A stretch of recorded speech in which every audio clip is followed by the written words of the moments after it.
Good morning everyone. उम्मीद करता हूँ सब खैरियत से होंगे। सुबह सुबह का टाइम है और आजकल बहुत ठंड पड़ रही है। आप लोगों को पता है दिसंबर की ठंड हो और पंजाब हो और फिर बस ही होती है। इतनी ठंडी हवा चल रही है अभी भी, हल्की हल्की, हालांकि धूप भी है लेकिन बहुत ठंडी हवा चल रही है। खैर, इस वक्त मेरे पास है पिछले 10 सालों में T20 क्रिकेट के अंदर जिन्होंने सबसे ज़्यादा स्कोर किए हैं रन्स, उन प्लेयर्स की एक लिस्ट जो टॉप 5 में हैं।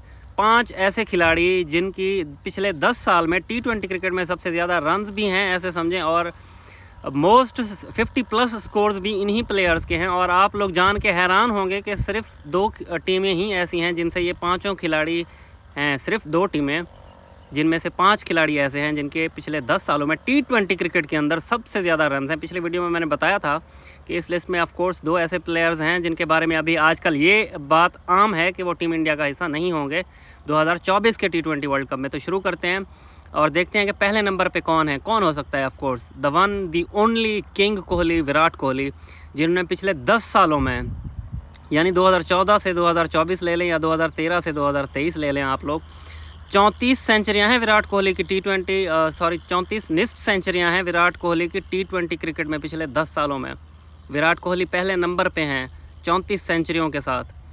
और इनके बारे में आजकल ये बात आम है कि उनकी जगह पे ईशान किशन को खिलाया जाएगा। खैर, आगे बढ़ते हैं। इस लिस्ट के अंदर दूसरे नंबर पे आते हैं और कौन हो सकता है? ऑफ कोर्स बाबर आजम हैं जिनकी 33 सेंचुरियाँ हैं। और एक बात जो बहुत अहम है वो ये है कि बाबर आजम का जो इंटरनेशनल क्रिकेट में डेब्यू है वो ODI से हुआ था और वो उन्होंने खेला था तकरीबन 2016 के एंड के अंदर और 2017 के शुरू के अंदर। आप ऐसे देखें कि T20 उन्होंने पहला खेला था, यानी कि अभी तक सिर्फ 7 साल हुए हैं बाबर आजम को सिर्फ इंटरनेशनल क्रिकेट खेलते हुए, और उन 7 सालों में उनकी हैं 33 निस्फ सेंचुरियाँ। और 7 सालों में बाबर आजम विराट कोहली से, जो कि पिछले 10 साल में जिनकी 34 निस्फ सेंचुरियाँ हैं, उनसे सिर्फ 1 निस्फ सेंचुरी पीछे हैं, 33 निस्फ सेंचुरियाँ हैं। और इन बाबर आजम के बारे में लोग कहते हैं कि ये जिम बाबर है, छोटी टीमों को पीटते हैं, ये करते हैं, वो करते हैं, व्हाटसोएवर। मतलब पाकिस्तान और इंडिया में अगर देखा जाए तो ऑफ कोर्स जो इस इरा के सबसे ग्रेट प्लेयर हैं वो विराट कोहली हैं, और पाकिस्तान के अगर इस इरा के सबसे ग्रेट प्लेयर हैं या पाकिस्तान के ऑल टाइम ग्रेट अगर हैं तो वो बाबर आजम हैं। और दोनों के बारे में दोनों कंट्रीज़ में इतनी ज़्यादा हेट फैलाई जाती है, और मैं तो कहता हूँ ये प्लेयर्स बेचारे जो चीज़ डिज़र्व करते थे वो इनको आज तक मिली ही नहीं।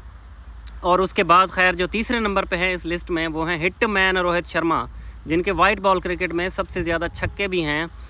वो रोहित शर्मा 28 निस्फ सेंचुरियों के साथ तीसरे नंबर पे हैं। तीसरे नंबर पे रोहित शर्मा हैं। और रोहित शर्मा के बारे में कल ही जय शाह साहब ने कहा, पिछले 3 दिनों पहले जो मीटिंग हुई थी और जिसमें ये कहा गया था कि रोहित शर्मा ही T20 वर्ल्ड कप 2024 में टीम इंडिया के कैप्टन होंगे। अब उनके बारे में हम श्योर तो नहीं हैं। कल उन्होंने कहा है, जय शाह साहब, शहनशाह हिंदुस्तान साहब ने ये कहा कि अभी हमें पता नहीं है कि हम टीम इंडिया की कैप्टनसी किसको सौंपेंगे, रोहित शर्मा टीम का हिस्सा होंगे नहीं होंगे, बहरहाल पता नहीं, PK ये फैसले करते हैं क्या करते हैं। इसके बाद चौथे नंबर पे हैं मोहम्मद रिजवान पाकिस्तान के, जिनकी 26 निस्फ सेंचुरियाँ हैं पिछले 10 सालों में। इस बात पे मुझे हंसी इसलिए आई क्योंकि बाकायदा जो टीम का हिस्सा है मोहम्मद रिजवान, उनको बनाया गया था 2020 में। उनका डेब्यू तो 2016 में ही हुआ था बाबर आजम के साथ साथ, लेकिन बाकायदा जो हिस्सा बनाया गया था टीम का वो थे 2020 के अंदर। और 2021-22 में वो T20 के अंदर लीडिंग रन स्कोरर थे, और उन्होंने जितने रन स्कोर किए हैं वो हिस्ट्री में T20 में एक साल के अंदर किसी ने नहीं किया, बल्कि 2 सालों में आप ले लें किसी ने भी नहीं किया।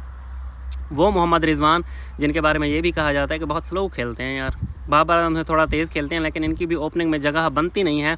और पाकिस्तान में आजकल ये बात आम चल रही है कि इनकी जगह साइम अयूब को खिलाया जाए।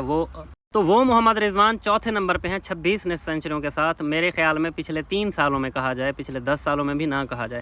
खैर, इनके बाद हैं 5वें नंबर पे वो हैं KL राहुल, जिनकी 24 निस्फ सेंचुरियाँ हैं पिछले 10 सालों में। इनका भी डेब्यू जो है मेरे ख्याल में 2016 के आसपास ही हुआ था, और ये भी बाबर आजम, मोहम्मद रिजवान और इन्हीं के ये इरा में शामिल होते हैं। रोहित शर्मा और विराट कोहली से ऑफ कोर्स बहुत बाद में इन तीनों प्लेयर्स ने क्रिकेट खेलना शुरू की, लेकिन 24 निस्फ सेंचुरियाँ हैं KL राहुल की, और ये 5वें नंबर पे हैं टॉप 5 की लिस्ट में। 10 सालों में पिछले T20 क्रिकेट में सबसे ज़्यादा रन्स भी इन्हीं प्लेयर्स के हैं। आप लोग स्टैट्स उठा के देख लें। और निस्फ सेंचुरी यानी कि 50 प्लस स्कोर्स T20 में मायने रखता है। 30 प्लस स्कोर भी काउंट किए जाते हैं T20 में। अगर आप लोग स्टैट्स उठा के देखें तो आपको पता चलेगा। और इन KL राहुल के बारे में भी कहा जाता है कि T20 में बहुत स्लो खेलते हैं, तो इनका इम्पैक्ट नहीं होता, लिहाजा ये T20 साइड का हिस्सा नहीं होने चाहिए। इंडिया में ये बात आम है और आजकल यही हो रहा है। और मुझे पूरी उम्मीद है कि वो T20 वर्ल्ड कप 2024 का हिस्सा नहीं होंगे। तो ये टॉप 5 प्लेयर्स हैं, जिनमें सबसे पहले विराट कोहली हैं, दूसरे नंबर पे बाबर आजम हैं, तीसरे नंबर पे रोहित शर्मा हैं, और मैं इन तीनों की ही बात कर रहा हूँ कि इन तीनों के बारे में ये कहा जाता है कि बाबर आजम भी बहुत स्लो खेलते हैं, इनकी जगह ओपनिंग की तो नहीं बनती। हमारे इमाद वसीम, मोहम्मद आमिर से आपने बेदरेग ये सुना होगा कि ये प्लेयर T20 के हैं ही नहीं। और रोहित शर्मा के बारे में आजकल ये बात आम है कि उनको T20 वर्ल्ड कप में श्योरिटी नहीं है कि वो खेलेंगे या नहीं खेलेंगे। विराट कोहली के बारे में ऑलरेडी कह दिया गया है कि उनकी जगह ईशान किशन रिप्लेस करेंगे। तो सोचा आपको इन सब हालात में ये एक लिस्ट जो है ये बताना लाजमी है कि टॉप 5 की लिस्ट में सिर्फ पाकिस्तान और इंडिया के प्लेयर्स हैं। ये भी हम पाकिस्तानी और आप इंडियंस के लिए एक तो बहुत बड़ी अचीवमेंट की बात है कि हमारे ही प्लेयर सिर्फ इस लिस्ट में हैं, लेकिन उनके साथ क्या हो रहा है ये भी आपका जानना ज़रूरी है। तो कोई भी बात करने से पहले या किसी भी प्रोपेगेंडा का हिस्सा बनने से पहले आप लोग एक बार जो है ना स्टैट्स उठाया करें, उनको देख